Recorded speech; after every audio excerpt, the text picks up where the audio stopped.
Bueno, un cordial saludo para esta gran familia municipal, el municipio de La Unión, Antioquia. Hoy nos convoca un tema que consideramos de capital importancia. Vamos a hablar de la responsabilidad de los hijos con los padres. Para hablar de la responsabilidad que tienen los hijos frente a los padres, hemos considerado importante retrotraernos a una pregunta: ¿qué es un niño? Y entonces, a raíz de esa pregunta, vamos a buscar una respuesta en un poema de Enrique Rambal. Y posterior a eso, entonces decimos en qué consisten las responsabilidades de esos hijos. Entonces, frente a la pregunta ¿qué es un niño?, el poema de Enrique Rambal, que voy simplemente a sustraer dos fragmentos de ese poema, dice lo siguiente, Enrique Rambal, dice: los niños vienen en tamaños, pesos y colores surtidos. Se les encuentra donde quiera, encima, debajo, trepando, colgando, corriendo, saltando. Las mamás los adoran, las niñas los odian, las hermanas y los hermanos mayores los toleran, los adultos los desconocen y el cielo los protege. Un niño es la verdad con la cara sucia, la sabiduría con el pelo desgreñado, la esperanza del futuro con una rana en el bolsillo. Un niño tiene el apetito de un caballo, la digestión de un tragaespadas, la energía de una bomba atómica, la curiosidad de un gato, los pulmones de un dictador. Nadie más puede embutirse en el bolsillo un cortaplumas oxidado, una fruta mordida, medio metro de cordel, 2 caramelos o 6 monedas. Un niño, en síntesis, es una criatura mágica. Entonces surge a razón de esto una pregunta adicional: ¿qué le ocurre al niño al crecer, al convertirse en un adulto? Porque recordemos que nuestro ordenamiento jurídico, en este caso particular, la ley 1098/2006, que es el Código de Infancia y Adolescencia, señala que es responsabilidad, los niños son una responsabilidad que recae en la familia, primero que todo la familia, la sociedad y el Estado. Entonces la pregunta que estamos haciendo es: ¿qué le ocurre a ese niño al crecer? Al crecer, ¿qué le ocurre al niño al convertirse en un adulto? ¿Qué ocurre en ese tránsito, en ese recorrido que hace de la niñez, adolescencia y posteriormente pues cuando se vuelven adultos? ¿Qué ocurre? ¿Qué cosas cambian? Incluso podríamos preguntarnos otras cosas, como por ejemplo, ¿qué factores han influido en que el niño adopte una u otra conducta frente a los adultos cuando ya ellos también lo son? Entonces, y en este caso pues particular frente a los padres, eso depende, diríamos los abogados, eso depende, eso es relativo, porque ahí lo que hay que revisar precisamente son las distintas aristas. Por ejemplo, qué cosas ocurrieron mediante el crecimiento de ese niño, porque hay un tema que se llama, y de eso saben pues los profesionales de la psicología, se llama psicología evolutiva del niño. Estamos hablando de niños, niñas, pues niños y niñas en este caso, pues hay que aclarar el asunto. Y entonces la psicología evolutiva de los niños, de las niñas, es bien interesante pues detenernos ahí a reflexionar sobre el asunto, porque son muchas las cosas que pueden ocurrir, son muchos los traumas que se pueden, con los que se pueden encontrar, la forma en que fueron criados, el tema del afecto, el tema de las relaciones, el tema de la comunicación, el tema del ejemplo, el cariño, la ternura, esas cosas, o los riesgos a los que desde niños se vieron expuestos, las negaciones, los abandonos, las irresponsabilidades muchas veces de los adultos, de los cuidadores, de los entornos en los que el niño creció, el ecosistema social donde ellos están, donde se encuentran, donde crecieron, las calles, muchas veces, por ejemplo, la familia, la manera en que la familia se está trasladando de un lugar a otro, la clase de padres, la clase de familiares. Bueno, hay una cantidad de aristas que habría que analizar, pero entonces para responder a esa pregunta, ¿qué le ocurre al niño al crecer? ¿Qué le ocurre al niño al convertirse en un adulto? Ahora bien, también vale la pena recordar aquí en este apartado el contenido del artículo 44 del Estatuto Superior, que es el que habla de los derechos fundamentales de los niños y que además, de los niños, las niñas y los adolescentes, que además dice ese enunciado normativo de la Constitución Política que los niños tienen unos derechos que, dicho sea de paso, tienen un carácter prevalente sobre los derechos de los demás. Eso es bueno recordarlo constantemente, porque es que hay una realidad en nuestro cuerpo social, y es que en la sociedad los niños en muchas ocasiones, infortunadamente, se ven amenazados, se les conculca sus derechos, y es por eso que en otros programas hemos hablado incluso del restablecimiento de los derechos. Ahora bien, entonces, ¿qué derechos son fundamentales con respecto, por ejemplo, a los niños? ¿Cuáles son los derechos fundamentales de los niños? En este enunciado, que a razón de este enunciado, el artículo 44, se desarrolla pues la ley 1098, que es el Código de Infancia y Adolescencia, dice, hombre, los niños tienen derechos fundamentales como la vida, la integridad física, la salud, la seguridad social, la alimentación equilibrada, una alimentación equilibrada, su nombre, su nacionalidad, tener una familia y no ser separados de ella, el cuidado y el amor, la educación y la cultura, la recreación y la libre expresión de su opinión, la libre expresión de su opinión. Desde niños se les debe enseñar todos esos derechos fundamentales, y qué importante, por ejemplo, este último que menciono, la libre expresión de su opinión, que ellos tengan libertad de expresarse, entre otras, porque también es un enunciado normativo, el artículo 20 constitucional. Ahora bien, dice este enunciado que también los niños serán protegidos contra toda forma de abandono, violencia física o moral, secuestro, venta, abuso sexual, explotación laboral o económica y trabajos riesgosos. Dice otras cosas este enunciado, pero nos vamos a detener en lo que hemos dicho hasta acá del artículo 44 constitucional, para meternos ya en el tema de la responsabilidad de los niños. Entonces, ya frente a la pregunta, bueno, ¿qué le ocurre a ese niño al crecer, al convertirse en un adulto? ¿Cuáles fueron las cosas que transformaron la vida de ese niño? O sea, que tuvieron que ver con el crecimiento de ese niño. Eso pues no nos podemos despojar de esa realidad. Entonces también hay que rememorar aquí lo que hemos dicho, por ejemplo, en otros programas como este. Hemos mencionado, por ejemplo, que no, o sea, quiero recordar que ya se les mencionó en otro programa, por ejemplo, la historia de Mauro, que el niño que les mencionaba en una ocasión anterior, donde Mauro, por ejemplo, le matan el papá, vive en Medellín, le matan el papá, y Mauro, que estaba en cuarto de escuela y que siguió estudiando, para transformar sus realidades sociales. Mauro, por ejemplo, estando en cuarto de primaria, le matan el papá, y un niño de cuarto de primaria, al ver que al papá lo matan, la mamá, pues, enloquecida con esa realidad tan horrible, que a razón de la violencia le matan pues su pareja. Entonces el niño dijo, mamá, no se preocupe, yo veo por usted, por mis hermanitas. Y entonces sale Mauro a rebuscarse cada vez que sale del colegio, intenta, por ejemplo, reciclando y esas cosas, pero termina siendo reclutado por un combo, el combo del barrio. Y entonces, ¿a qué se dedica el combo? El combo se dedica a las economías ilícitas, y entonces reclutan a Mauro, y Mauro empieza a transportar en el bolso en el que lleva sus cuadernos, a transportar una cantidad de cosas que tienen que ver con la manera en que ellos trafican con diferentes sustancias y esas cosas pues que tienen que ver con la criminalidad, y le pagan por eso, y él empieza pues a ver por su mamá, por sus hermanitas y esas cosas. Y entonces hay que decir lo siguiente, pues cuando hablamos de responsabilidad de los hijos frente a los padres, no podemos pensar en Mauro, esa no es la regla general. Es decir, no tienen los hijos que recurrir a las economías ilícitas para hacerse responsable o para asumir las obligaciones que se derivan con ocasión a sus padres.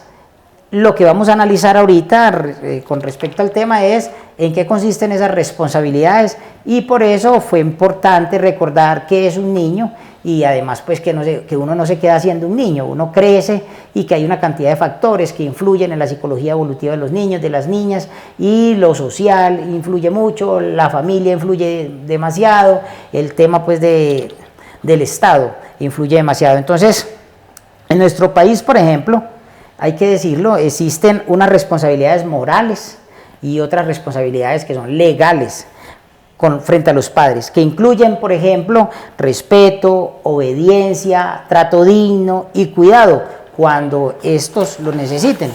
Las responsabilidades persisten más allá de la mayoría de edad y no importa que ya se hayan independizado. Entonces el muchacho llega y bueno, no, yo ya tengo 18 años, yo ya soy capaz de volar con la fuerza de mi propio plumaje, yo ya estoy trabajando, a mí no me gustó estudiar, yo quiero es trabajar y arranco pues y a volar. Y entonces eso no significa que pueda sustraerse de las responsabilidades y las obligaciones con sus padres cuando estos lo necesiten. ¿Por qué? Porque hay personas que llegan a la vida adulta, y estoy hablando de adultos mayores, estoy hablando pues de allá de 60 años en adelante, que son totalmente independientes, que tienen cómo sufragar sus gastos, sus necesidades, cómo satisfacer sus necesidades básicas, y además le ayudan a sus hijos, incluso siendo estos mayores. Entonces aquí lo que estamos diciendo y el tema que nos convoca el día de hoy es precisamente ese, es decir, cuáles son las responsabilidades cuando los padres necesitan de sus hijos que ya crecieron, cuáles son esas necesidades. Porque el tema, bueno, ahorita hablamos de eso, porque también hay que recordar que el afecto, el amor filial, se cultiva en ese nido que llamamos hogar.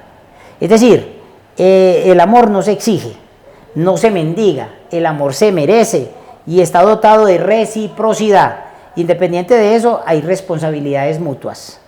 Hay responsabilidades mutuas. Entonces uno lo que dice es, bueno, entonces en el hogar en el que yo me crié, la familia a la que yo pertenezco, entonces ahí lo que hubo fue un nido de afecto, nos mecíamos en una cuna de afecto, de comprensión, de diálogo permanente, había buen ejemplo y esas cosas, pues esos valores, esa escala valorativa, es ahí donde realmente esa es la fuente de los valores, de los principios que estructuran la vida del niño, de la niña, para que más adelante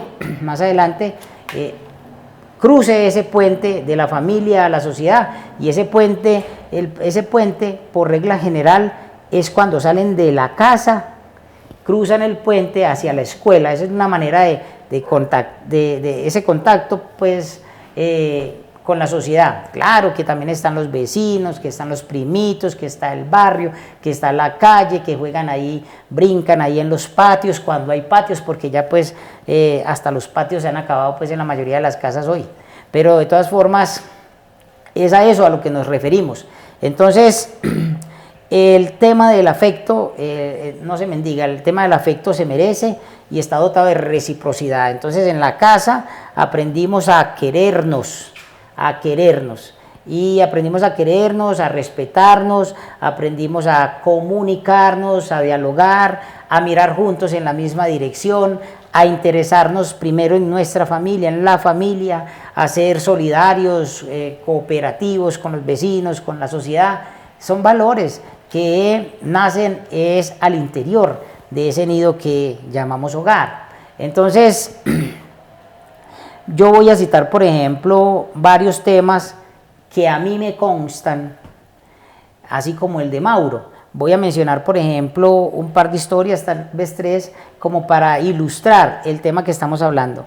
Por ejemplo, yo recuerdo, además con tristeza, estas cosas que voy a mencionar, pero no con el ánimo de contagiar de tristeza a las personas que se dan a la tarea de escucharnos, sino con el propósito de que entiendan que siempre lo que estamos haciendo es, primero, ubicarnos en un contexto normativo básico sobre estos temas, y lo otro es reflexionando sobre cosas que tienen que ver con lo cotidiano, con nuestras vidas, al interior de nuestras familias. Todo esto tiene que ver con las familias, al corazón de la familia es que le estamos apuntando con estos programas. ¿Por qué? Porque si hay cohesión al interior de la familia, si nosotros logramos conservar intacto ese núcleo fundamental de la sociedad que es la familia, si nosotros al interior de nuestras familias evitamos de que se desintegre, se descomponga ese núcleo, nos mantenemos cohesionados, nos mantenemos unidos, seguimos mirando juntos en la misma dirección, procurando a través del respeto mutuo, a través del afecto constante, que podamos continuar adelante como familia, realizando sueños, haciendo proyectos. Si nosotros logramos eso, con toda seguridad que podemos predicar un cuerpo social donde se hable de sana convivencia. A todas esas reflexiones las que estamos apuntando en esta clase de programas. Entonces, yo recuerdo, por ejemplo, una mamá que dejó un hijo con una vecina. Un niño recién nacido, no tenía ni un año ese muchacho, no tenía ni un año ese niño, y lo dejó con una vecina y le dijo a la vecina, mira, yo te voy a pagar, incluso le dio una plática por adelantado, cualquier menudita que tuviera, le dije, mira, necesito ir a una entrevista de trabajo o una reunión, y entonces ya vengo y no me demoro más de 2 horas, mira, yo te dejo esta plática acá, y entonces para que me tengas el niño. Y entonces, no, listo, dale, yo te cuido al niño y tal cosa, y le dejo pues ahí para que tuviera el niño, para que le comprara, así fuera un yogur, lo que sea. 2 horas que se convirtieron en 24 años. 2 horas que se convirtieron en 24 años. Eso es un tema que menciona, por ejemplo, los derechos fundamentales del niño en el artículo 44. Hablamos del abandono. Hablamos del abandono. Cuando hablamos de ese enunciado normativo, entonces decimos, serán protegidos contra toda forma de abandono, violencia física o moral, y así sucesivamente. Y entonces es muy triste porque, por ejemplo, esta mamá, no sé cuáles fueron los móviles, cuáles fueron las razones que motivaron a esta mujer, pero esas 2 horas se convirtieron en 24 años que con toda seguridad tienen un enorme significado para su hijo, pues que ya hoy es una persona adulta. Entonces, ¿qué cosas le tocó vivir a ese niño ahí? ¿Cómo fue el entorno en el que ese niño creció en esos 24 años? Porque esta familia afortunadamente no lo expuso a la intemperie ni nada de esas cosas, nada. Esta familia lo que hizo es quedarse con el niño, ni siquiera hicieron un proceso legal en su tiempo para adoptar el niño ni nada de esas cosas. Siempre estuvieron esperanzados cada día, cada semana, cada mes, cada año, en que esa mamá regresaría por su niño, porque era un niño inocente que no merecía ser abandonado. Y entonces llega este niño y crece 24 años ahí al lado de esa familia. Y ya a los 24 años, pues ya terminó el bachillerato, empezó a trabajar, siguió viviendo con ellos y posteriormente se independizó. Y al independizarse, vio hasta que ese señor y esa señora, que dicho sea de paso, están un poquito adultos cuando le dejaron al niño, y esa pareja murieron. Y él aprendió a ver en ese par de personas ya adultas, empezó a ver los padres, es decir, los verdaderos padres para él. Uno le pregunta, ¿cuáles son tus papás? Este y este. Y esta señora y este señor fueron mis verdaderos padres, fueron los que me criaron, los que me dieron afecto, los que me hicieron crecer en un entorno protector, y que además les debo a ellos una escala de valores, la manera en que yo tengo una cosmovisión distinta a muchas otras personas con respecto pues al mundo que me tocó vivir. Aún así, él no deja de reflexionar en torno, por ejemplo, a lo que significó para él que su propia mamá, la mamá que lo parió, lo haya dejado, y que además era el primer hijo de esa mujer, que esa mujer tuvo 4 hijos más después de ese, pero pues ya eso nos dimos cuenta cuando apareció por allá a los 24 años, pero ya era un tema pues bastante complejo, bastante difícil. Entonces, lo que hay que recalcar acá es que este niño, al convertirse en un adulto, vio que el afecto tiene que ver con la reciprocidad, y correspondió con este par de adultos ya bastante mayores, correspondió con ellos hasta que ellos fallecieron, hasta que ellos murieron. Tanto así que él le decía papá y mamá a ellos.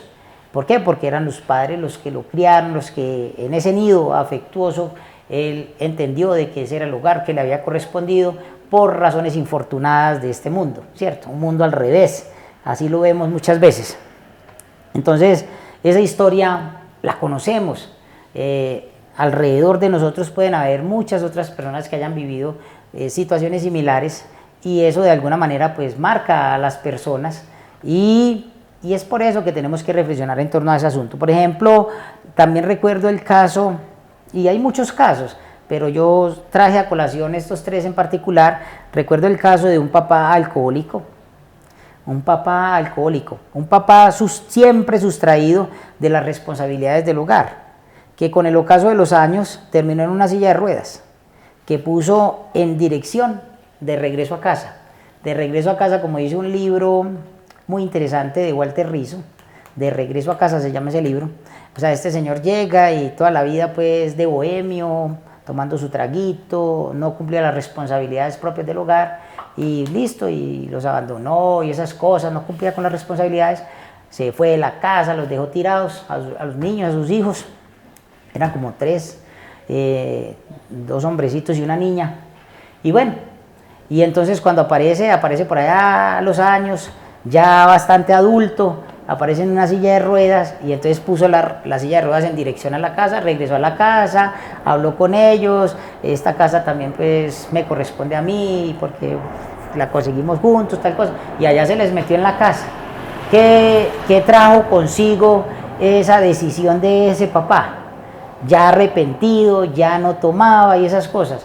Un pocotón de conflictos al interior de la familia. Los hijos, por ejemplo, no aceptaron en principio el asunto, solo aceptó la niña y pues la muchacha ya había crecido, la muchacha aceptó, incluso pues de alguna manera correspondía al papá, pero la responsabilidad en los términos que vamos a hablar aquí ahorita que abordemos el marco legal va mucho más allá. Es decir, bueno, entonces usted está de acuerdo en que mi papá regrese después de haber sido bien irresponsable, después de que nos dejó tirados cuando éramos unos niños, cuando más lo necesitábamos, entonces ahora sí lo vamos a recibir. Entonces llega y dice nuestro marco legal, no solo es una responsabilidad de la niña, de la muchacha, no, es una responsabilidad de todos los hijos, incluso de la esposa. Entonces, eso es lo que nos dice el ordenamiento jurídico y ahorita vamos a abordar el tema. Entonces, ¿qué encontró este señor cuando llegó a la casa? Cuando decidió regresar a la casa, lo que encontró fue rechazo en sus hijos, en principio. Solo uno de sus hijos, la muchacha, fue la que aceptó, no, pues mire la situación precaria en la que se encuentra, en la que regresó a la casa, pues lo mínimo es darle techo y bueno, y la comidita y tal cosa, lo básico. No lo vamos a dejar tirado pues en la calle, menos en una silla de ruedas, por más que es el papá, bueno, esas cosas que se vuelven tan complejas a veces. Esas situaciones también las tenemos nosotros que reflexionar y encontramos pertinente traerlas a este escenario del programa porque es importante que lo recordemos, que reflexionemos en torno a esta situación. Y finalizo con un tema que también me llenó de mucha angustia en su momento cuando conocí el asunto, y es que, por ejemplo, el caso de una señora que su primera niña nació con síndrome de Down, y entonces el síndrome de Down también es conocido como trisomía 21. Entonces, este síndrome de la niña pues la convertía en una niña en una condición de discapacidad, y entonces la mamá consideraba que, o sea, la mamá desde el momento mismo en que nació la bebé, que en ese tiempo con menos tecnologías y esas cosas, no se percataron pues que iban a nacer la niña así ni nada de esas cosas, y entonces nació la niña con necesidades especiales, con una condición de discapacidad. Bueno, y entonces ella ¿qué hizo? Lo que hizo, para resumir, es que esta mamá llevó a Medellín, esta señora era de un pueblo, llevó a Medellín a la hija a un centro especial para niños con necesidades especiales y nunca más volvió, y dejó allá a la niña, a su suerte, a una niña. Y entonces, ¿cuántas veces ocurre eso? Como también ocurre que dejan a un niño y, por ejemplo, en los hechos noticiosos nos muestran, por ejemplo, cómo ser capaces de dejar, por ejemplo, un bebé envueltico en un basurero, cómo dejar, por ejemplo, tocar un timbre de una casa en un barrio, por ejemplo, del norte, en Bogotá, o en el sur, en Medellín, o bueno, un lugar donde ellos consideran de que pueden tener los recursos para satisfacer las necesidades del bebé, y dejar un niño recién nacido en una cajita, en un envuelto. A veces lo encuentra la policía, a veces una persona una persona que antes también necesita que la ayuden, cosas así. ¿Cuál es la suerte que va a correr ese niño? Entonces tocan un timbre, dejan al bebecito ahí o lo dejan en un basurero, ¿cierto? Pues, y no me atrevería yo ni siquiera a recordar pues lo que hicieron con la historia bíblica donde hablan de que al niño Moisés lo colocan pues en una canastica pues y río abajo pues, río abajo. No se podría hacer por ejemplo en el Amazonas, que hay pirañas. Entonces todas esas cosas son las que nos tienen que mover como seres humanos para reflexionar en torno a ellas. Entonces esta mamá posterior a eso tuvo otro niño y ese niño sí pues era la adoración de ella. Este niño no tenía una condición de discapacidad, este niño creció con todos los esfuerzos que ella pudo hacer para tenerlo bien. Y recuerdo que también fue muy triste porque este muchacho cuando creció se dedicó a ser mecánico y a razón de ese oficio pues alguna vez se fue por allá para un monte, para una vereda, una zona rural donde habían grupos armados y entonces por allá se formó un despelote, un zafarrancho como decimos, y el muchacho pues que iba a hacer un trabajo por allá de mecánico terminó por ejemplo en un fuego cruzado y falleció infortunadamente. Entonces mire que es un mundo pues donde ocurren tantas cosas que tenemos que reflexionar. Ahora bien, entonces vamos a entrar en el tema de las obligaciones legales. ¿Por qué hay obligaciones legales con respecto de los hijos frente a los padres? Entonces dice por ejemplo lo siguiente: nuestro ordenamiento jurídico protege a los adultos mayores, fundamentalmente a los adultos mayores, y obliga a los hijos a brindar alimentos, asistencia y cuidado a sus padres en la vejez. Nuestro ordenamiento jurídico así lo señala. Lo señala, por ejemplo, la ley 1850 de 2017 y la 1251 de 2008 particularmente. Habrán otros marcos legales que sean afines o concurrentes con estas dos leyes que acabo de mencionar, pero todo redunda, todo se circunscribe a que en nuestro ordenamiento jurídico hay una protección frente a los adultos mayores. Cuando un adulto mayor necesita que se le brinden alimentos, asistencia y cuidados, a los primeros que llaman es a los hijos. En su defecto será necesario buscar a otros familiares, hermanos o qué sé yo, a otros familiares. Pero en principio se llama a los hijos. ¿Por qué a los hijos? Porque nuestro ordenamiento jurídico así lo prevé. Nuestro ordenamiento jurídico no está diciendo de que porque el afecto es recíproco o requiere de reciprocidad, entonces así como yo te crié, en el caso pues que lo hayan criado, así como yo te crié, entonces cuando yo esté muy adulto, entonces vos vas a responder por mí. Lo ideal sería llegar a una adultez mayor con la capacidad económica suficiente de no necesitar económicamente de nadie para satisfacer sus propias necesidades. Ese sería el ideal. Pero ese ideal se debate en unas realidades políticas, sociales y económicas en un país como Colombia. Hay personas que en Colombia viven con menos de $5 al día. Y entonces es muy complicado, demasiado complicado. Algunas personas llegan a la vejez, llegan a la adultez mayor, infortunadamente, como dicen por ahí, quebrados sin traquear, sin de dónde echar mano. Y entonces esa exposición los lleva, los arrincona, por ejemplo, a un centro de bienestar del anciano, o incluso a la mendicidad, que es tan fatal, o incluso, por ejemplo, a una condición de calle, a una situación de calle que es mucho pues más atroz para estas personas.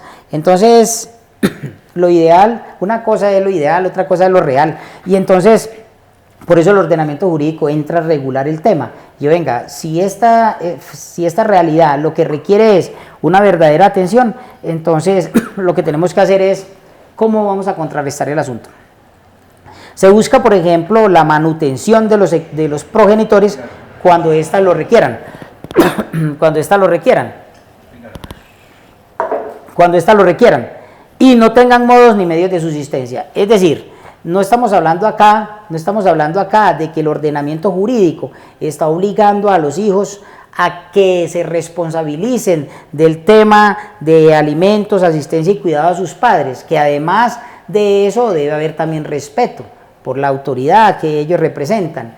Estamos hablando pues en el caso general, sino que además hay que procurar, el ordenamiento jurídico lo que está diciendo es cuando lo requieran. Entonces, ¿qué significa? Significa de que si el papá es jubilado de Ecopetrol, pues hombre, muy conchudo sería de que se pusiera vía judicial, por ejemplo, o amparado en la ley 1850 de 2017 o 1251 de 2008, ponerse a pedir alimentos.